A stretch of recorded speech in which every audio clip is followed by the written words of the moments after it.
When this little idea of ours started in the Hoon Reef car park about 2.5 weeks ago, we never dreamed it would become international. And it's been fantastic. When we started a small little group in Durban about 1.5 weeks ago, we filled the first WhatsApp group in an hour. There are over 1,000 people on those groups now. There are over 60 groups in KwaZulu-Natal alone. So the idea is that you just post as much as you can, spread the love, spread the news.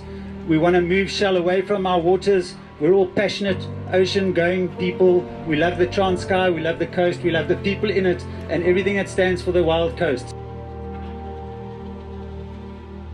So the first thing that I want to say is that terrestrially, the wild coast is one of the most biodiverse regions in the world.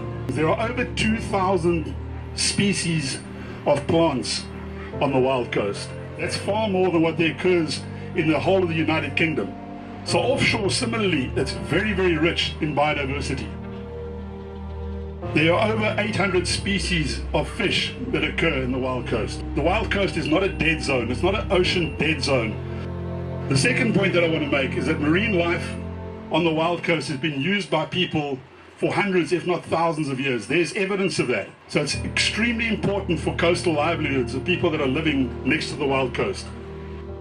And my first question then is, has sufficient research been done on the wild coast and on seismic blasting? Now I know that none of that research has been done. The second question that I want to ask is, was sufficient consultation done by Shell with the local people? I call the traditional leaders. During my research, I met with a lot of traditional leaders. I know these guys personally. And I asked them, have you guys been consulted? Were you aware that Shell is coming into the area? And those traditional leaders on the wild coast have all said that there's been no consultation. Along our coastline here, between the months of May, June, July, and even a little bit into August, we have millions of sardines swimming up the coastline, and they are followed by everything else in the ocean that eats sardines, which is pretty much everything. So you have this huge moving food chain, the greatest moving food chain on earth. That, I think, should declare it a World Heritage Site. Aside from that, the Xhosa culture. The wild coast is the cultural home of the Xhosa people. And from that perspective, it could also be declared a World Heritage Site. So that's what we need a campaign for. That this needs to be protected from this threat and from future threats. This seismic blasting that's probably now started, it's not just about the blasting, it's about what's to follow. What happens when these guys find oil? Then they put up oil rigs. I heard, and the questions that were asked of me by the reporters were, what about the jobs that will be created?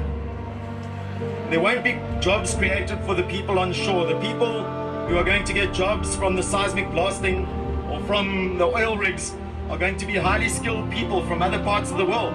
The types of jobs that will benefit many people are sustainable jobs, jobs that are linked to a green economy, maybe solar farms, wind farms, ecotourism, fishermen. Those are the jobs that will actually ensure that many people get employed. We know that scientists have come out strongly in the last 7 years with many studies that show how damaging seismic blasting is. And that's why it's been stopped in the Northern Atlantic. It's been stopped in the North Sea. It's been stopped in New Zealand. It's been stopped at the Great Bight in Australia. I know many of you were disappointed with the ruling that there was last week, where the judge allowed Shell to continue. The fight's not over. Don't give up hope. It's great to see you all here. Save the wild coast!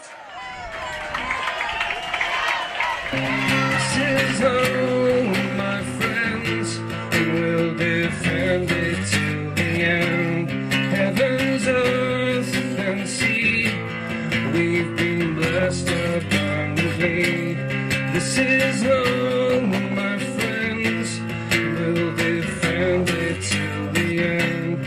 Heavens, earth, and sea, we've been blessed abundantly. This is home, my friends, and we'll defend it till the end. Heavens, earth, and sea, we've been blessed to